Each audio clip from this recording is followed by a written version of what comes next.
Hello दोस्त, स्वागत है आप लोगों का टारगेट केमिस्ट्री क्लासेस में। कैसे हैं आप लोग? अच्छे हैं? चलिए, आज के लेक्चर में हमें क्या पढ़ना है? आज के लेक्चर में पढ़ना है फॉर्मेशन ऑफ KMnO4, मतलब KMnO4 कैसे बनता है। ठीक है, इससे पहले पिछले लेक्चर में क्या पढ़ा था हम लोगों ने? पिछले लेक्चर में पढ़ा था KMnO4। ये कहाँ पढ़े थे? पिछले लेक्चर में। रिकैप है जो KMnO4 का फॉर्मेशन कैसे हुआ था पिछले लेक्चर में। देखिए, तो सबसे पहले हम क्या किए थे KMnO4 के लिए? MnO2 जो पायरोलिसाइड और होता था उसको क्या करते थे? रिएक्ट कराते थे। किसके साथ कराते थे? हमें बनाना है K2MnO4। पहले MnO4 मिलता था, उसको यहाँ पे बेस के साथ रिएक्ट कराते थे। बेस कौन सा था? KOH। क्या था? KOH। किसके प्रेजेंस में? O2 के प्रेजेंस में। इसको क्या बोले थे? ये पायरोलोसाइड और होता था,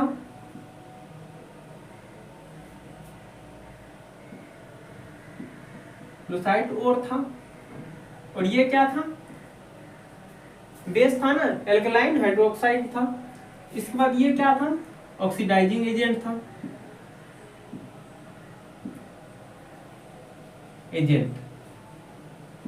और ये बेस था। जब ये मिलता था तो क्या बनाता था? Potassium magnet. क्या बनाता था? Potassium magnet. पोटासियम मैग्नेट से क्या होता था? MnO4 से KMnO4 बनता था, पोटासियम पर मैग्नेट। इससे क्या होता था? ये बनता था। ये पिछले लेक्चर में हम लोगों ने पढ़ा। आज क्या पढ़ना है? आज पढ़ना है कौन चीज के फॉर्मेशन के बारे में? आज जो पढ़ना है K2Cr2O7 के बारे में। K2Cr2O7 कैसे बनता है, ठीक है? तो आज उसके बारे में पढ़ना है। देखते हैं कैसे बनता है वो।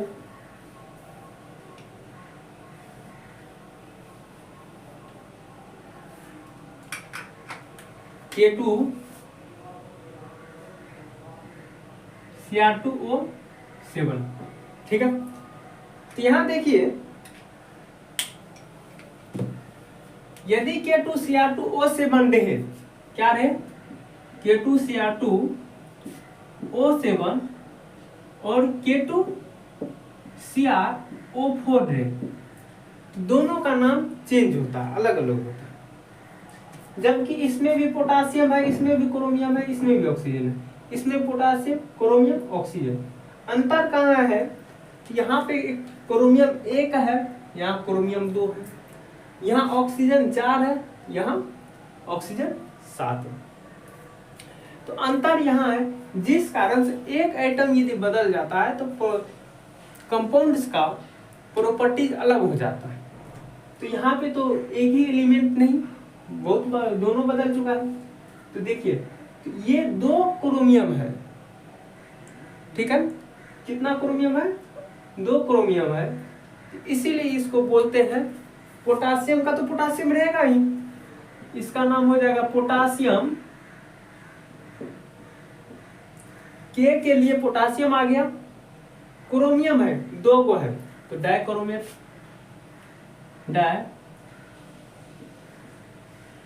क्रोमेट, ये पूरे के लिए क्रोमेट आता है। 2 क्रोमियम है इसीलिए डाइक्रोमेट आ गया, ठीक है? यहाँ बात करते हैं तो पोटासियम हो जाएगा। के लिए क्या यूज होता है? पोटासियम। और नोमेनक्लेचर में तो आप लोग को बढ़िया से बता दिए कि कैसे नोमेनक्लेचर करना है, ठीक है? तो यहाँ पे देखिए क्या होता है, इसका नाम पोटासियम हो जाएगा। पोटासियम, एक ही क्रोमियम है, CrO4 है, इसका मतलब क्रोमेट हो जाएगा। क्या हो जाएगा? क्रोमेट। यहाँ डाई लगा हुआ है, यहाँ पे डाई नहीं है, तो दोनों में अंतर यही होता है। तो इससे पहले जो हम लोग पढ़े थे K2MnO4, उसका नाम क्या था? उसका भी के लिए पोटासियम प्रयोग किए थे, पोटासियम।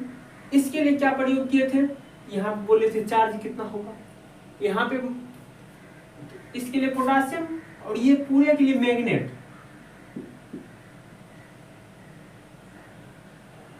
मैग्नेट का यूज किए थे, क्यों, क्योंकि यहाँ पे चार्ज क्या आने वाला है, -1, लेकिन इसका ऑक्सीडेशन स्टेट कितना हो जाएगा, सॉरी यहाँ पे -2 चार्ज आने वाला है, इसीलिए पोटासियम मैग्नेट। अब यहाँ पे KMnO4 होगा, KMnO4, तो इसके लिए क्या हो जाएगा, पोटासियम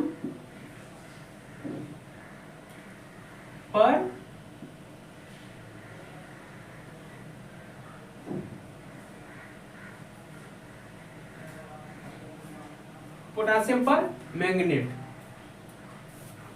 अब देखिए इसमें पर आ गया, इसमें 2 है तो मैग्नेट आ गया, तो कहीं ना कहीं ये दोनों सेम ही है, नेम में देखिए सेम ही है। कैसे नाम आसानी से कर सकते हैं, K2MnO4, मतलब यहाँ 2 गो के है, इसको हम अलग से नहीं लिखे, डायरेक्ट लिख दिए पोटासियम मैग्नेट, ठीक है। यहाँ एक ही के है, तो यहाँ स्पष्ट कर दी के कितना है, एक ही है, इसीलिए पर मैग्नेट, पोटासियम पर मैग्नेट, यहाँ पे पर आ गया था। और इसमें देखिए Cr का बात करते हैं, इसमें 2 गो वाला का नाम लिख दिए, मतलब 2 गो क्रोमियम है तो डाइक्रोमेट, यहाँ पे एक ही क्रोमियम है, इसीलिए यहाँ पे क्या लिखे, केवल क्रोमेट लिखे, ठीक है। अब देखिए इसमें यदि हम क्या करते हैं, K2 हटाते हैं, ये बन जाता है क्या, MnO4 पे एक के जाएगा तो 1 प्लस लेके जाएगा, 2 गो के ले जाएगा 2 प्लस लेके जाएगा, तो जब 2 प्लस चले गया तो ये 2 माइनस हो जाएगा, क्योंकि चार्ज क्या करना पड़ता है, बैलेंस करना पड़ता है, जितना प्लस हटेगा उतना माइनस आएगा, ठीक है। इसके लिए ये आ गया, तो हम हटाए क्या है इसमें से, पोटासियम, तो ये पोटासियम हट जाएगा, तो नाम क्या बच जाएगा, मैग्नेट।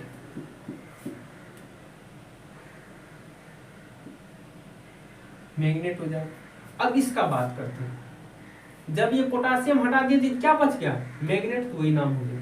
अब इसका बात करते हैं, इसमें से क्या हटाएंगे, कितना के हट रहा है, एक ही के, एक के हट रहा है, कितना प्लस लेके जाएगा, तो 1 प्लस, जब 1 प्लस लेके चले गया तो MnO4 हुआ, 1 प्लस गया तो 1 माइनस आ जाएगा, क्योंकि बैलेंस करना है ना, तो जितना प्लस जाएगा उतना माइनस आ जाएगा, 1 प्लस गया ये कितना हो जाएगा, MnO4 के माइनस। अब देखिए ये चार्ज क्या है, 1 है, इसीलिए ये क्या हो जाएगा, पर मैग्नेट हो जाएगा, मैग्नेट,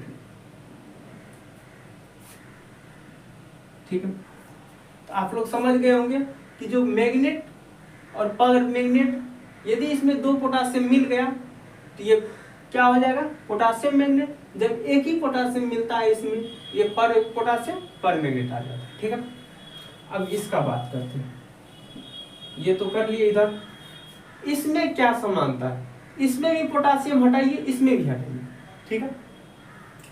तो इसमें यदि पोटासियम हटाते हैं, ये हो जाता है Cr2O7।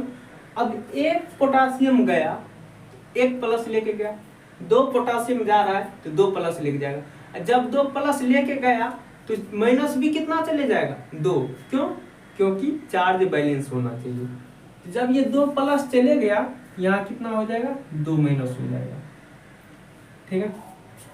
अब इसमें से बात करते हैं, यहाँ भी 2 पोटासियम है तो 2 प्लस लेके जाएगा, ये क्या हो जाएगा, 2 माइनस, ये हो जाएगा Cr O4 पे 2 माइनस। इस बार देखिए इसमें चार्ज में वेरिएशन था, एक पे -2 था, एक में माइनस था, और ये दोनों कंपाउंड सेम था। इस बार देखिए चार्ज सेम है, ये दोनों डिफरेंट है, तो इसका नाम क्या होता है, जब इसका पोटासियम हटाए तो जो बचा वही नाम हो जाएगा इसका भी, इसका हो जाएगा डाइक्रोमेट, डाइक्रोमेट, इसका क्या हो जाएगा, क्रोमेट,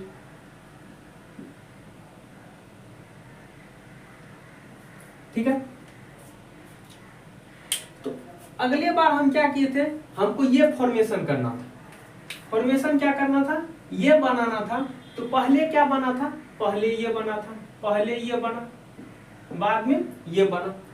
इस बार जो हम फॉर्मेशन करेंगे तो हमें बनाना क्या है, ये बनाना है। तो पहले क्या बनेगा, पहले ये बनेगा। ठीक है, समझ में आया। तो पहले हम इस बार क्या करेंगे, ये बनाएंगे, फिर इससे ये बनाएंगे। प्रोसेस क्या है, प्रोसेस वही है, थोड़ा कंपाउंड को चेंज करना है, किससे रिएक्ट कराना है वो उसको चेंज करना। तो चलिए अब हम बात करते हैं कि जो K2Cr2O7 कैसे बनता है। ठीक है, कुछ कंपेयर करते जाते हैं ताकि आपको लॉन्ग टाइम तक याद है। देखिए, पोटासियम परमैंगनेट कैसे बना था, पोटासियम मैग्नेट कैसे बना था। सबसे पहले MnO2 था, इसमें KOH मिलाए थे, फिर O मिला है, O2 मिला है, तो क्या बना, K2MnO4 बना था ना। मतलब ये लिए थे और, कौन सा और था, पैरोलुसाइट और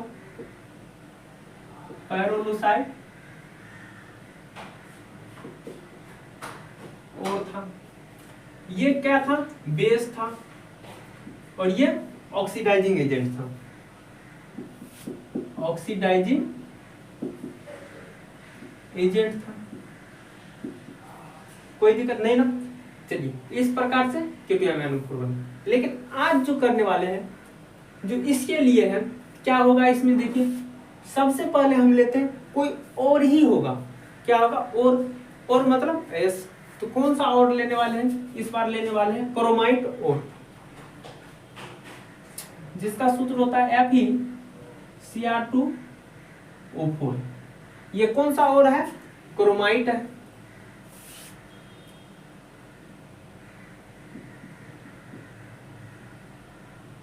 ये कौन सा और है, क्रोमाइट है। इस और का कलर क्या था, जनरली और का कलर ब्लैक या ब्राउन ही होता है। इसका भी कलर वही था, क्या था, ब्लैक या ब्राउन था, ब्लैक या ब्राउन। इसका भी कलर वही होता है, ब्लैक या ब्राउन।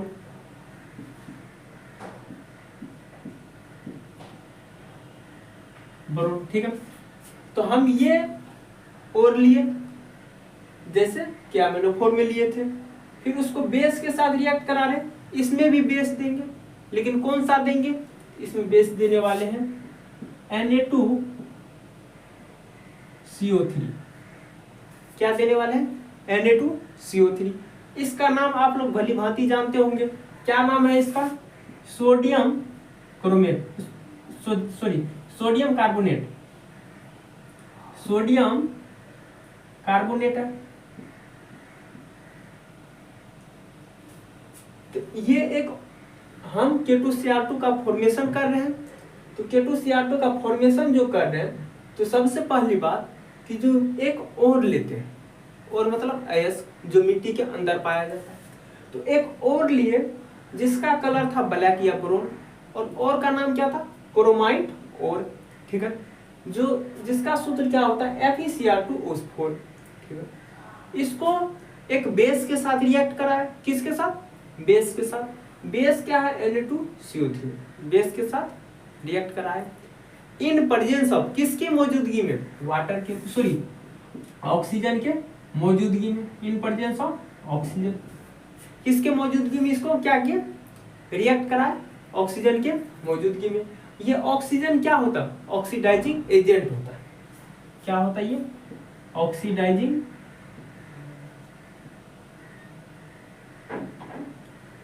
एजेंट होता है।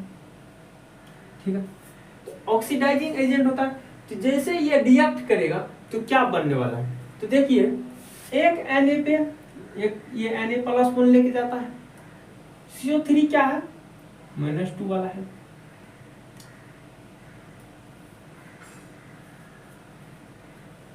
Fe क्या होता है, +2 होता है,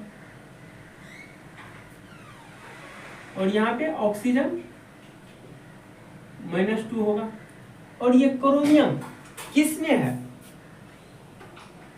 ये यदि 2 चौके 8 माइनस है और ये +2 है, 8 में से 2 चले जाएगा, कितना बचेगा, 8 में से 2 गया तो 6 बचा।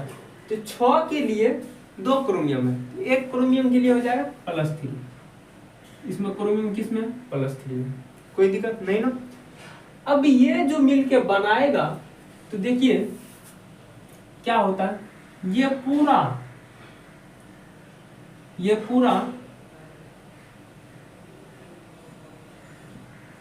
को मान लेते हैं, यदि ये Fe2+ में है तो ये कितना हो जाएगा, Fe2- में होगा। जब ये Fe2+ में है तो ये पूरा क्या होगा, Fe2- में होगा, कोई दिक्कत नहीं ना। ये पूरा Fe2+ में है तो ये Fe2- में होगा। तो ये क्या करेगा, इसके साथ आ जाएगा, ये इसके साथ मिल जाएगा।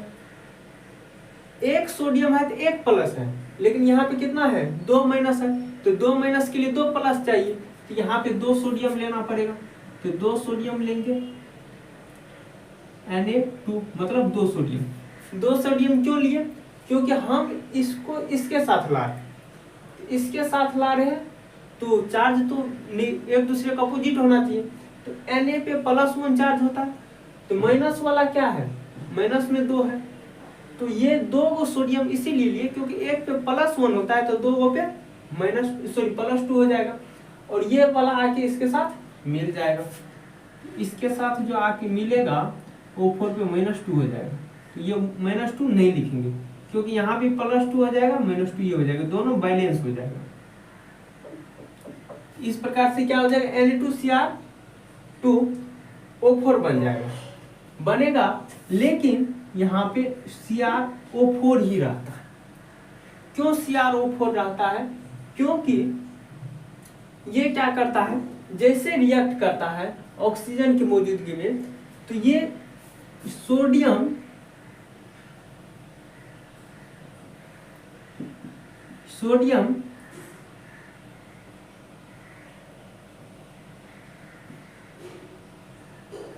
क्रोमेट बनाता है।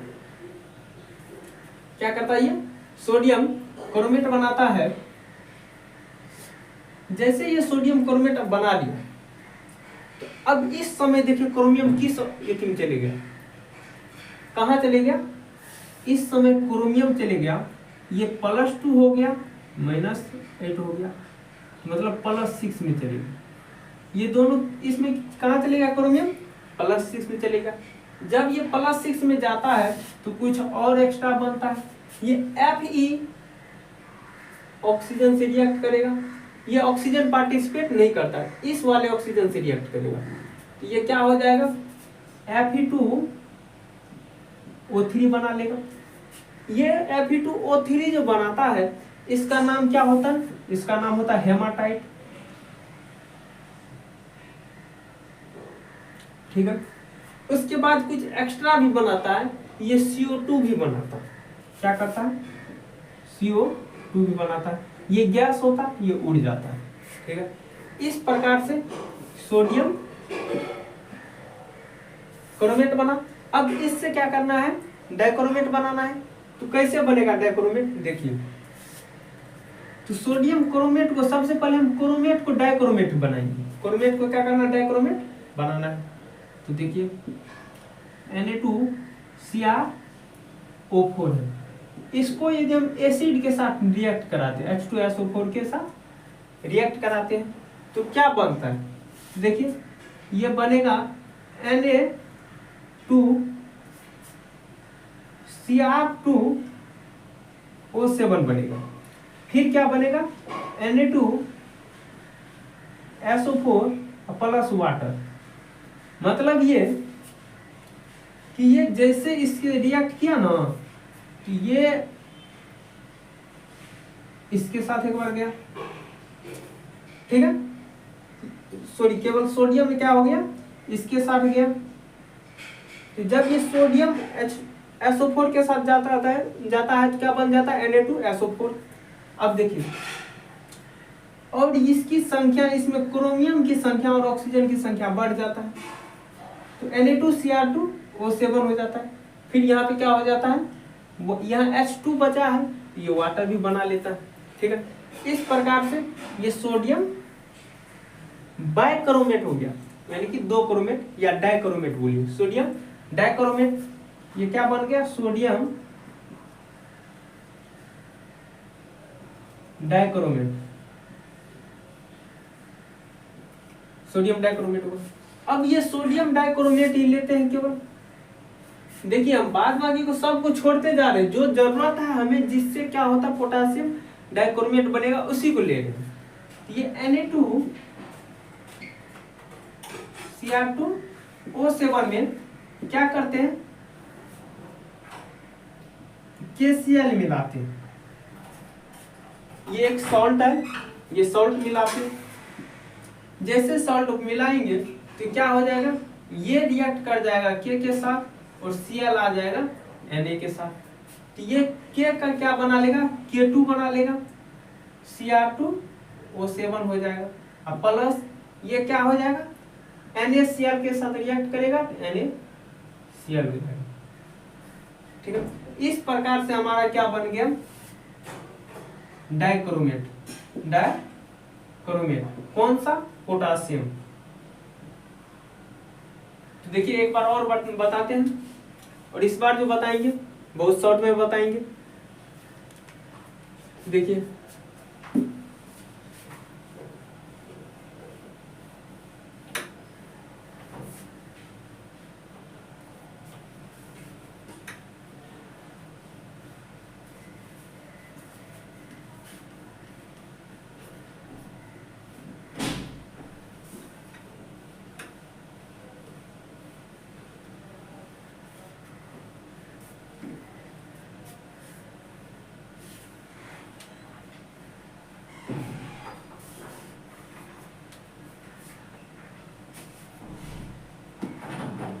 K2Cr2O7 के फॉर्मेशन के लिए सबसे पहले कौन अयस्क का जरूरत पड़ता है, फटाफट बोलिए। तो वो अयस्क होता है क्रोमाइट ओर। कौन चीज का जरूरत पड़ता है, क्रोमाइट ओर का। तो हम पहले क्रोमाइट ओर लिख लेते हैं। क्या होता है क्रोमाइट ओर, देखिए क्रोमाइट ओर होता है FeCr2O4। ठीक है, तो इसका हम नाम भी लिख लेते हैं, क्या है ये, क्रोमाइट ओर। क्रोमाइट ओर है। इसका कलर क्या होगा, ब्लैक या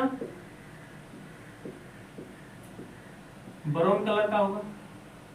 ठीक है, चलिए तो क्रोमाइट और लिख लिया। इसको रिएक्ट कराते हैं किसके साथ, क्रोमाइट को और को रिएक्ट कराते हैं बेस के साथ। कौन सा बेस, Na2CO3 के साथ। किसके साथ, Na2CO3 के साथ।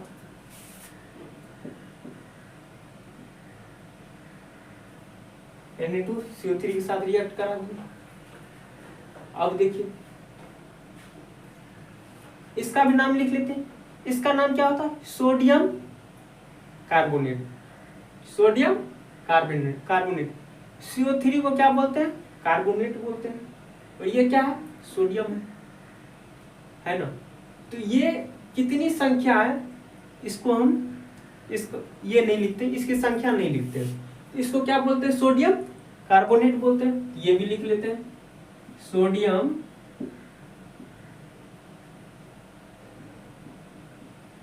कार्बोनेट। चलिए ठीक, कोई दिक्कत नहीं।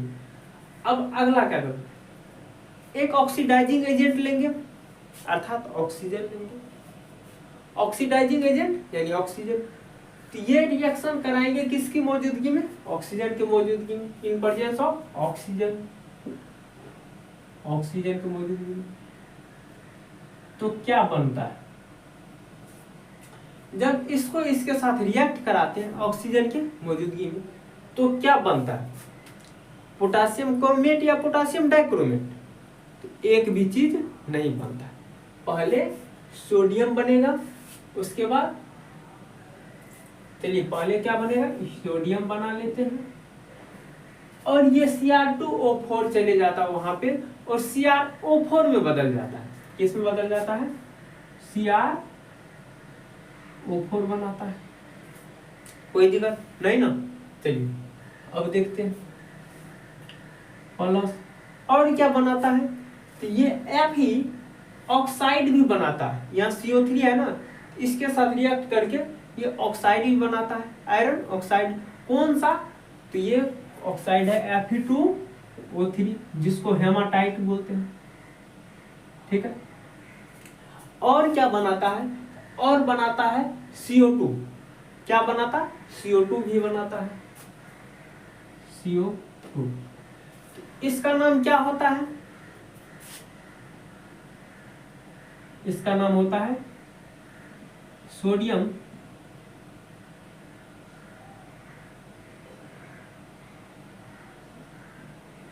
क्रोमेट।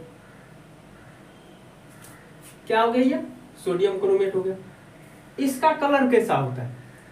इसका कलर येलो कलर ही होता है। कैसा होता है? येलो कलर होता है। ठीक है। और ये क्या है? ऑक्साइड है। ये कौन सा है? हेमाटाइट है।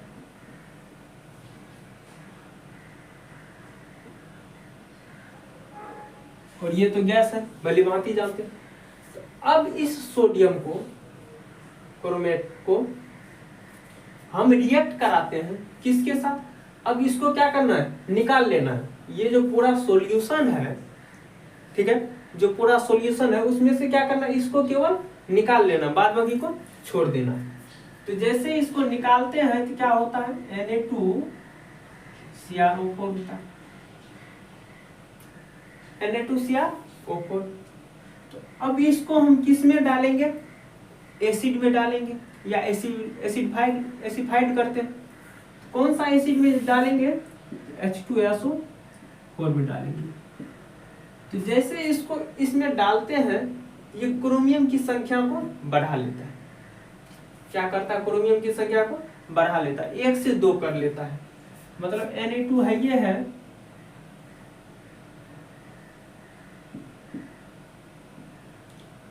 Cr2 और ऑक्सीजन की संख्या को कितना कर लेता है? बढ़ा लेता है, O7 कर लेता है।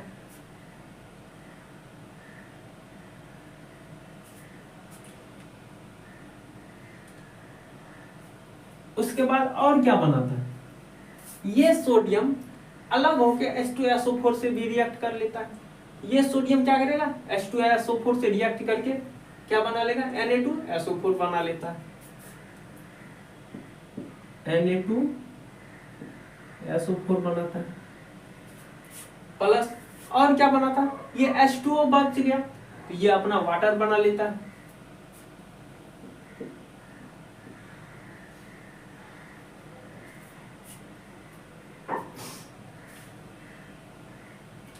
ये कैसा, कौन सा कलर है?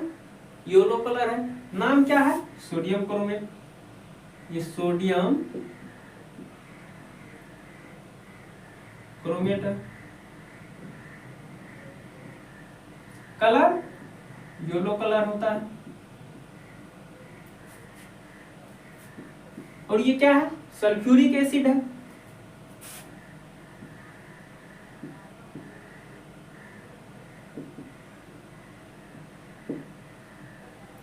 ये बनाया क्या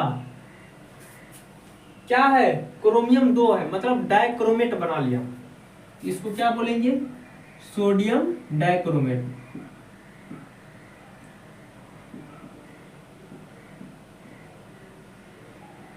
हाँ, और ये येलो कलर है, ये कौन सा कलर हो जाएगा? कलर चेंज हो जाता है, ये ऑरेंज कलर का हो जाता है। कौन सा कलर हो गया? ये ऑरेंज कलर हो गया। और ये क्या है? सोडियम सल्फेट है।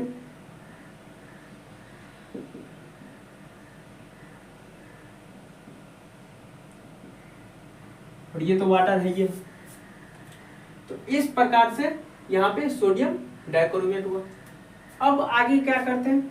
फिर इसको निकालते हैं, बाद बाकी को छोड़ देते हैं। जब उसको निकालते हैं, बाद बाकी को छोड़ देते हैं, तो क्या निकालेंगे? Na2 Cr2O7 इसको कहाँ डालना है? अब सॉल्ट में डालना है, KCl में, ठीक है। KCl को कौन सा बोलते हैं? Salt, potassium chloride. तो KCl में इसको डालना है। जैसे KCl में इसको डालेंगे तो क्या हो जाएगा? तो ये के इसके साथ चले जाएगा, पूरा अलग हो जाएगा। ये किसके साथ मिल जाएगा? इसके साथ। और ये Na किसके साथ मिलेगा? Cl के साथ।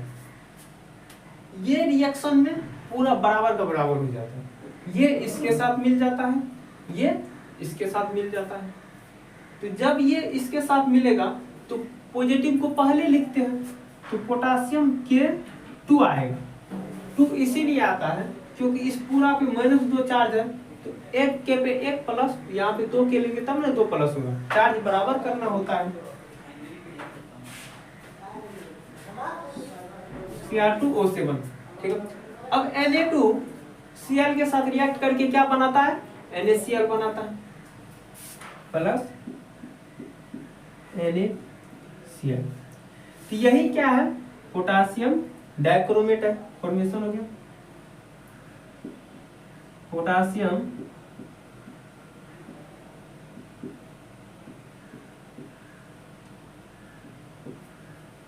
ठीक है। ये क्या है? सोडियम डाइक्रोमेट है।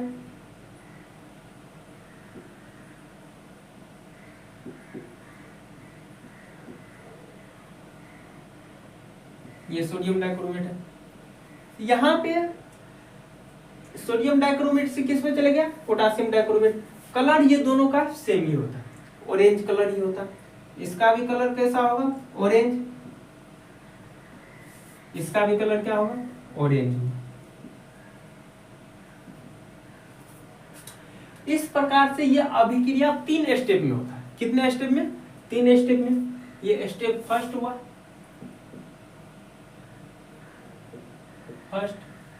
ये स्टेप सेकेंड, और ये स्टेप थर्ड। ये 3 स्टेप में हुआ। ये तीनों स्टेप को अब हम क्या करेंगे? लिख देते हैं, ठीक है। ये तीनों स्टेप में क्या क्या किया बता तो दिए ही हैं और याद भी हो गया होगा। ये तीनों को लिख देते हैं। तो आप लोगों के मन में एक सवाल आता होगा, यहाँ पे FeCr2O4 को Na2CO3 के साथ रिएक्ट कराए, यहाँ पे K2CO3 के साथ क्यों नहीं रिएक्ट कराए? तो डायरेक्ट यहाँ पे क्या हो जाता? K2Cr O4 बन जाता यदि इसके साथ क्या करते? ये रिएक्ट कराते। बिल्कुल इस बात पे हम वापस आएंगे, लेकिन पहले आप इसका स्टेटमेंट लिखिए, इसके बाद वही बात का हम चर्चा करें, ठीक है। तो ये बात सही है, फिर भी उसको क्यों नहीं लिखे? क्योंकि हमको चाहिए तो पोटासियम क्रोमेट ही, तो वो क्यों नहीं लिखे? तो ये बात लिखेंगे। पहले ये step first, step second, step third लिख लीजिए। अब इसका क्या करते हैं? कहानी की तरह हम लिख लेते हैं कि स्टेप फर्स्ट में क्या होता है, स्टेप सेकेंड में क्या था, स्टेप थर्ड में क्या होता है, ठीक है। अब हम इसको लिखते हैं, इसको मिटा देते हैं और पोटासियम डाइक्रोमेट बनता है। पोटासियम डाइक्रोमेट बनता है।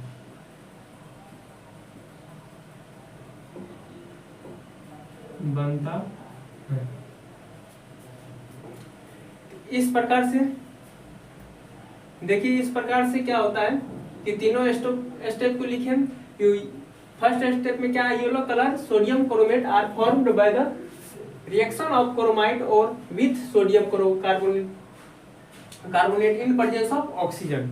अर्थात येलो कलर सोडियम क्रोमेट को ऑक्सीजन की उपस्थिति में सोडियम कार्बोनेट से रिएक्ट कराया है, तो क्या बन गया? सोडियम क्रोमेट बना है, ठीक है। स्टेप टू में क्या की? Yellow colour solution of sodium chromate is filtered. जो वो बना था येलो कलर का सोडियम क्रोमेट, उसको हम क्या किए, छान लिए, फिल्टर किए एंड रिएक्ट विथ H2SO4, और जो फिल्टर किए उसको रिएक्ट कराए किसके साथ, H2SO4 के साथ। देन तो क्या हो गया, बना, देन फॉर्म, तो बनाते हैं क्या, सोडियम डाइक्रोमेट, वही क्या करते हैं, सोडियम डाइक्रोमेट बनाते हैं। फिर थर्ड स्टेप में क्या किया, ऑरेंज कलर सोडियम डाइक्रोमेट, जो ऑरेंज कलर का सोडियम डाइक्रोमेट बना था, रिएक्ट विथ पोटासियम क्लोराइड, उसको पोटासियम क्लोराइड के साथ रिएक्ट कराए और एंड फॉर्म पोटासियम क्रोमेट, और वो क्या क्या, पोटासियम क्रोमेट बनाया। इस प्रकार से ये तीनों स्टेप लिख दिए। अब इसको क्या करते हैं, मिटा के आगे बात करते हैं।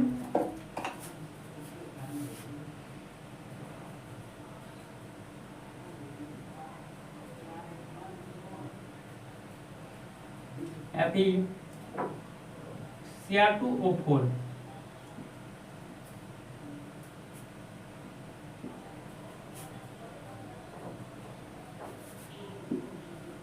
इसमें Na2CO3 मिलाते हैं, K2CO3 मिलाएंगे, ये सोडियम डाइक्रोमेट बनेगा, ये पोटासियम डाइक्रोमेट बनेगा,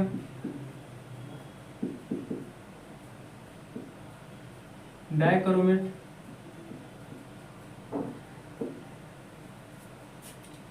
तो ये सोडियम डाइक्रोमेट होता है, ये पोटासियम डाइक्रोमेट होता है।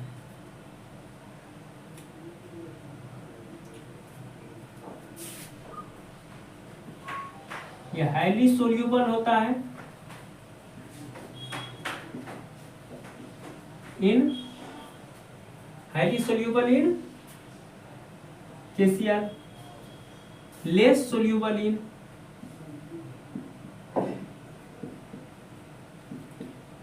KCl। देखिए ये FeCl2O4 Na2CO3 के साथ रिएक्ट करता है तो सोडियम डाइक्रोमेट बनाता है, कोई दिक्कत नहीं। FeCl2O4 यदि K2CO3 के साथ भी रिएक्ट करेगा तो पोटासियम डाइक्रोमेट बनाएगा, ये भी कोई दिक्कत नहीं। तो फिर आखिर इसको ही क्यों यूज करते हैं और इसको यूज क्यों नहीं करते, क्योंकि ये बहुत जल्दी पोटासियम डाइक्रोमेट बना देता है, लेकिन ये जो बनाता है ये पूरी तरह से जल्दी नहीं, ये धीरे धीरे बनाता है। ये लेस रिएक्टिव होता है, ये मोड रिएक्टिव, ये फास्ट बना लेता है, ये कम, मतलब ये तेजी से बना लेता है, फास्ट बहुत तेजी से, और ये क्या करता है, स्लो बनाता है। ये फास्ट रिएक्शन होता है और ये स्लो रिएक्शन होता है।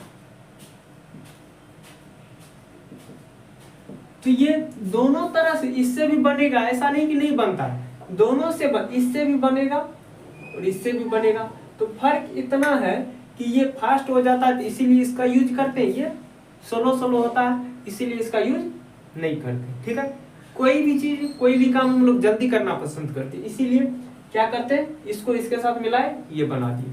ठीक है, तो समझ में आ गया होगा कि जो हम इसको क्यों करते हैं, इसको क्यों नहीं करते। ये फास्ट होने के कारण ऐसा होता है और ये स्लो होने के कारण ऐसा होता है। ठीक है, अब हम बात करेंगे कि जो इसका क्रोमेट और डाइक्रोमेट के बारे में, किसके बारे में, क्रोमेट और डाइक्रोमेट के बारे में जानते हैं।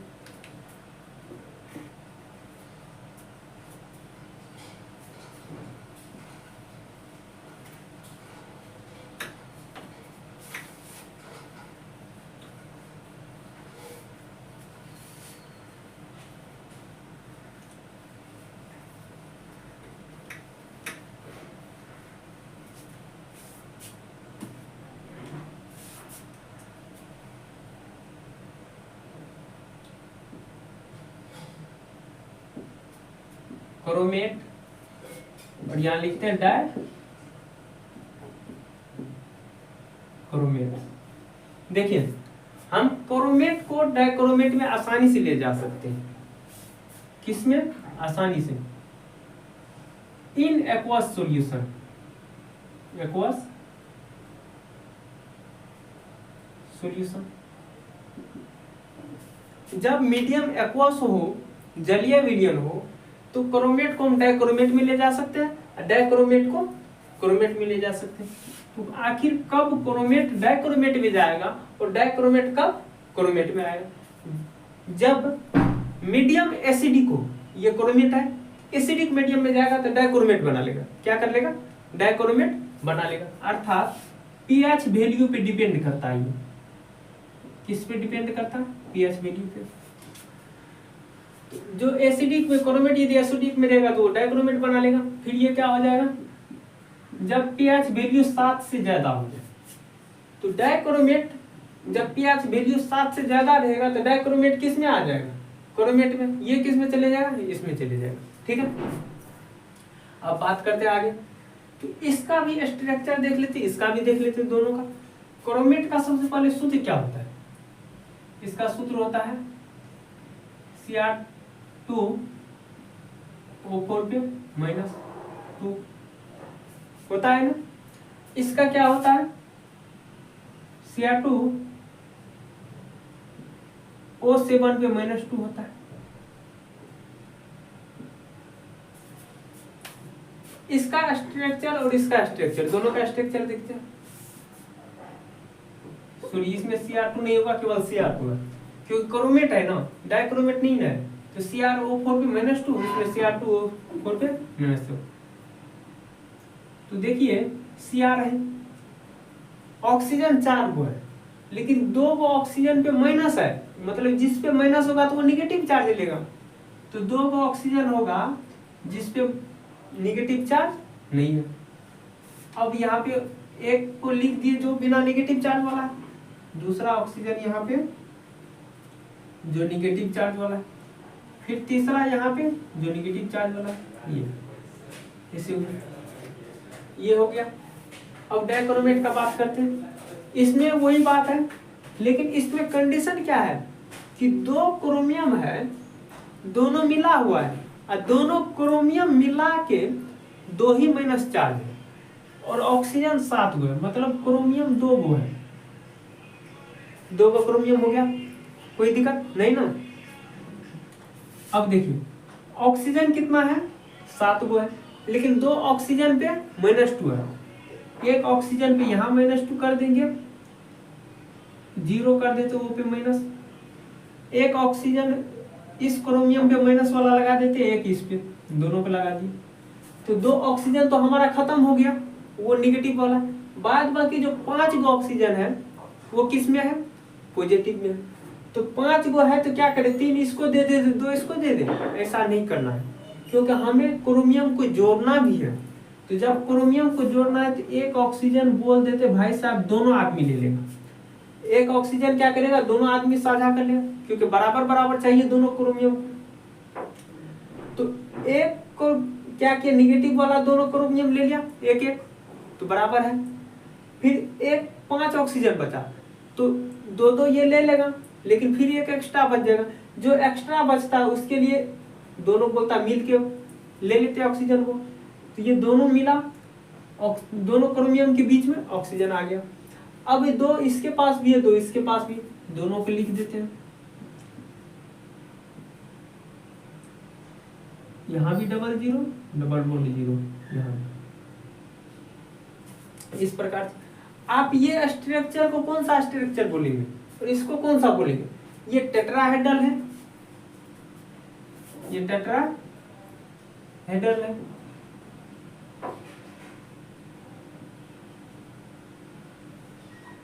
ठीक है, और ये कौन सा है? डाइटेट्राहेड्रल है, मतलब 2 गो टेट्राहेड्रल है। कितना है? 2 गो टेट्राहेड्रल है।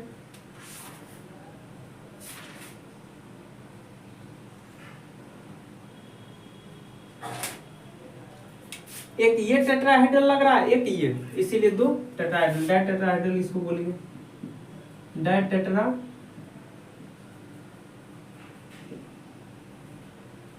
चलिए, कोई दिक्कत नहीं ना। अब इसका ऑक्सीडेशन स्टेट देख लेते हैं। तो पहले देखिए इस पे कितना, क्रोमियम पे कितना चार्ज है, इससे भी पता कर सकते हैं, यहां से भी, या फिर ऑक्सीडेशन स्टेट यदि आप पता कर रहे हैं तो सबसे अच्छा तरीका है इलेक्ट्रोनिगेटिविटी से देखिए, लेकिन इससे भी निकाल लेते हैं, उससे भी देख लेते हैं। देखिए क्रोमियम है, ये ऑक्सीजन है, एक ऑक्सीजन पे -2 चार्ज, 4 गो ऑक्सीजन है तो -8 हो गया, तो -8 गो में 2 गो दे दिया है किसी को, -2 किसी को दे दिया तो -6 हो गया। तो -6 को बैलेंस करने के लिए क्रोमियम पे कितना चाहिए, +6, जितना माइनस उतना प्लस। यहाँ पे क्रोमियम पे क्या हो जाए, +6 हो जाए। इसमें बात करते हैं, इसमें देखिए क्रोमियम है, 2 गो क्रोमियम है, ऑक्सीजन कितना है 7 गो, एक ऑक्सीजन -2 चार्ज लेता है, 7 गो कितना हो जाएगा 2 × 14, मतलब -14, तो -14 इलेक्ट्रॉन हो गया, माइनस में आ गया चार्ज कितना 14, लेकिन उसमें से 2 किसी को दे दिया, 2 चार्ज घट गया तो -12 हुआ। तो -12 में 2 क्रोमियम बांट लेगा, तो -12 में 2 क्रोमियम जो बांटेगा तो यहाँ +12 चाहिए, क्योंकि -12 ये है तो ये पूरा 2 क्रोमियम में +12, तो +12 चाहिए तो 1 क्रोमियम के लिए कितना आ जाएगा चार्ज, 1 क्रोमियम के लिए चाहिए +6। लेकिन ये मेथड से बेटर है इस तरह सीधे स्ट्रक्चर बनाते तब। देखिए क्रोमियम से ज्यादा इलेक्ट्रोनिगेटिव होता है ऑक्सीजन, ऑक्सीजन क्या करेगा, क्रोमियम से इलेक्ट्रॉन छीन रहा है,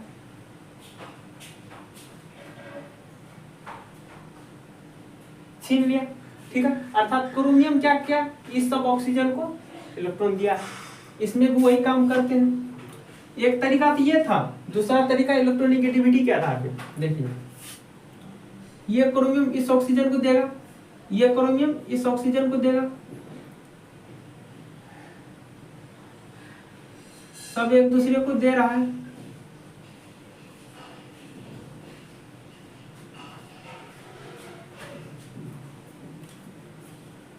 अब देखिए ये क्रोमियम कितना इलेक्ट्रॉन दे चुका है, 1 2 3 4 5 6 इलेक्ट्रॉन दिया है, लिया नहीं है, यदि लेता तो यहाँ -6 आ जाता, लेकिन ये दिया है, इसीलिए ये क्या हो जाएगा +6 हो जाएगा। इस क्रोमियम पे भी +6, ये भी +6, मतलब क्रोमियम का +6 ऑक्सीडेशन स्टेट इसमें दिखा रहा है। तो +6 वाले का हम कॉन्फ़िगरेशन निकालेंगे, क्योंकि कलर तो उसी से डिफाइंड होता है। तो क्रोमियम पे +6 होता है, क्रोमियम पे +6, इसका ऑक्सीजन क्या करते हैं, इलेक्ट्रॉनिक कॉन्फ़िगरेशन लिखते हैं, 1s2 2s2 2p6 3s2 3p6 4s2 3d, sorry 4s1 यहाँ होगा 3d5। तो देखिए इसमें से कितना इलेक्ट्रॉन घटाना है 6, तो सबसे पहले बड़ा सेल में से घटाते हैं, चौथा में से, इसमें से 1 घटा लिए, 5 इसमें से घटाएंगे। इस प्रकार से क्या हो जाएगा 4s0 3d0। तो जब इसका ये आया तो उसका भी तो वही आएगा, क्या आएगा क्रोमियम 6 पे 4s0 3d0। बताइए जब D में 0 इलेक्ट्रॉन हो, S में भी 0 इलेक्ट्रॉन हो, तो अब कौन चीज होगा, पैरामैग्नेटिक की डायमैग्नेटिक। हम बोले थे जब D10 हो तो डायमैग्नेटिक, या D0 हो तो डायमैग्नेटिक, 1 से लेके 9 तक रहेगा तो वो पैरामैग्नेटिक होगा। ये क्या हो जाएगा डायमैग्नेटिक होगा, दैट इज डायमैग्नेटिक।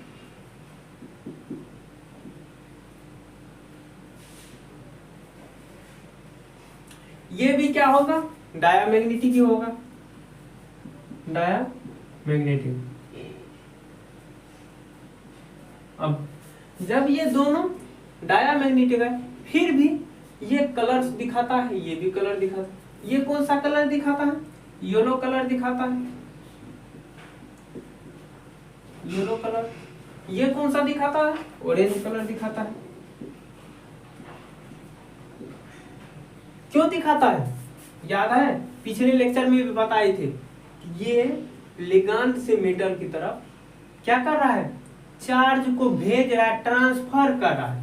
क्या कर रहा है, चार्ज को ट्रांसफर कर रहा है, कभी इसको दे रहा है, रेजोनेंस हो रहा है, मतलब शॉर्ट में लिख देते रेजोनेंस, बताए थे पिछले लेक्चर में, रेजोनेंस, रेजोनेंस हो रहा है, जिस कारण चार्ज ट्रांसफर होते रहता है। सब में चार्ज ट्रांसफर होता है इसीलिए कलर दिखाई देता, इसीलिए क्या लिखेंगे, due to LMCT ligand metal charge transfer के वजह से क्या होता है, येलो कलर दिखाई देता। इसमें भी क्या हो जाएगा, LMCT। अब देखिए इसमें सबका बॉन्ड लेंथ इक्वल हो जाएगा।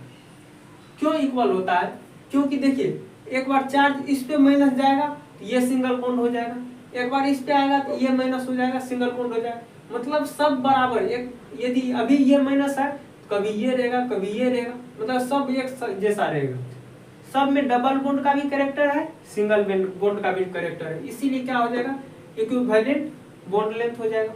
ठीक है, इक्वल बॉन्ड लेंथ।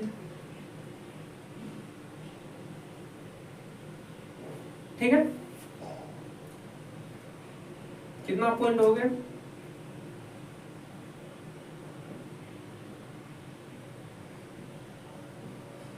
अब देखिए इसमें कितना इक्वल बॉन्ड लेंथ होगा, यहां से यहां तक तो इक्वल बॉन्ड लेंथ होगा, क्योंकि बॉन्ड ये चार्ज वही डिलोकेलाइजेशन करेगा जहां डबल बॉन्ड हो एक नेगेटिव हो। ठीक है, इसमें बात करें, इससे इसमें आएगा फिर ये आएगा, ये तीनों में चार्ज क्या होगा, बदलते रहेगा। मतलब ये तीनों का बॉन्ड लेंथ सेम होगा, इस तीनों में चार्ज क्या होगा, बदलते रहेगा। ये तीनों का बॉन्ड लेंथ सेम होगा, लेकिन इसमें नहीं होगा। क्यों नहीं होगा, क्योंकि इसमें डबल बॉन्ड का कैरेक्टर नहीं, ये केवल सिंगल बॉन्ड है। मतलब ये वाला बॉन्ड सबसे बड़ा हो जाएगा, मैक्सिमम हो जाएगा। ये बॉन्ड लेंथ क्या होता है, मैक्सिमम होता है। सिंगल बॉन्ड हमेशा बड़ा होता है, डबल बॉन्ड छोटा होता है। सिंगल बॉन्ड का बात करते हैं, इसका लेंथ होता है कितना, सिंगल बॉन्ड 1.54 एंगस्ट्रॉम, और डबल बॉन्ड का कैरेक्टर कितना होता है 1.34 एंगस्ट्रॉम। ये बॉन्ड लेंथ होता है, बॉन्ड लेंथ। इस प्रकार से क्या किया हम, क्रोमेट और डाइक्रोमेट को पूरी तरह से बता दिए, कौन क्या होता है, हर चीज समझ में आ गया होगा। अब हम बात करते हैं, ये ऑक्सीडाइजिंग एजेंट होता है कि नहीं होता है, इसका कुछ प्रॉपर्टीज के बारे में। जो ये डाइक्रोमेट बना, इसका कुछ ना कुछ प्रॉपर्टीज होगा, तो उसके बारे में हम देख लेते हैं। प्रकार से फिजिकल प्रॉपर्टीज ऑफ K2Cr2O7 का क्या होता है, देखिए तो Cr2O7-2 is strong oxidising agent होता है। क्या होता है, बहुत ज्यादा ऑक्सीडाइजिंग एजेंट होता है। स्ट्रॉन्ग ऑक्सीडाइजिंग एजेंट का मतलब क्या होता है, आप लोग जानते हैं कि दूसरे से इलेक्ट्रॉन छीन लेता है, तो वही क्या होता है, स्ट्रॉन्ग ऑक्सीडाइजिंग एजेंट होता है। एग्जांपल के लिए यहाँ पे I2 क्या कर देता है, I- को I2 में बदल देता है, H2S को क्या कर देता है, S में बदल देता है, F2 प्लस को F3 में, और SN2 प्लस को SN4 प्लस में, जो कि पिछले लेक्चर में अच्छे तरह से बताए थे। आगे देखिए, इसीलिए क्या होता है, Na2Cr2O7 and K2Cr2 are strong oxidising agent. यदि ये स्ट्रॉन्ग ऑक्सीडाइजिंग एजेंट है, उससे जो कंपाउंड बनाएगा तो वो भी क्या होगा, स्ट्रॉन्ग ऑक्सीडाइजिंग एजेंट ही होगा। ठीक है, अब तीसरा में सोडियम सॉल्ट जो NaCl बनता था, वो क्या होता था, बहुत ज्यादा स्टेबल होता है। कहाँ पे, वाटर में। वो क्या होता है, बहुत ज्यादा स्टेबल होता है वाटर में। उसके बाद K2Cr2 इज यूज्ड इन, जो मतलब चमड़े और का कोई सामान बनता है, जैसे जूता हो गया, बेल्ट हो गया, कुछ भी चीज ऐसी यदि बनता है, उसमें क्या होता है, इसका ज्यादा यूज होता है। उसके बाद K2Cr2 is used in volumetric analysis. Volumetric analysis में क्या होता है, K2Cr2 का यूज करते हैं। अब वॉल्यूमेट्रिक एनालिसिस क्या होता है, जब हमें किसी सॉल्यूशन का कंसंट्रेशन निकालना है, जो उसका मास में वॉल्यूम परसेंटेज कितना है वो हमें निकालना होता है। तो किसी भी सॉल्यूशन का यदि हमें कंसंट्रेशन निकालना है और वो हमें पता नहीं है, ठीक है, सॉल्यूशन कौन सा है पता नहीं है, सॉल्यूशन भी हमें पता नहीं है, तो हम जो सॉल्यूशन हमें पता रहेगा उसकी मदद से यदि हम कंसंट्रेशन निकालते हैं, उसी को क्या बोलते हैं, वॉल्यूमेट्रिक एनालिसिस। इस प्रकार से आप इसके फिजिकल प्रॉपर्टीज को भी समझ लिए होंगे। तो अच्छे तरह से पूरा डी ब्लॉक और एफ ब्लॉक खत्म हो चुका है। अब हम अगले लेक्चर में क्या करेंगे, पी ब्लॉक स्टार्ट करेंगे। तो आज के लिए बस इतना ही। थैंक यू, धन्यवाद।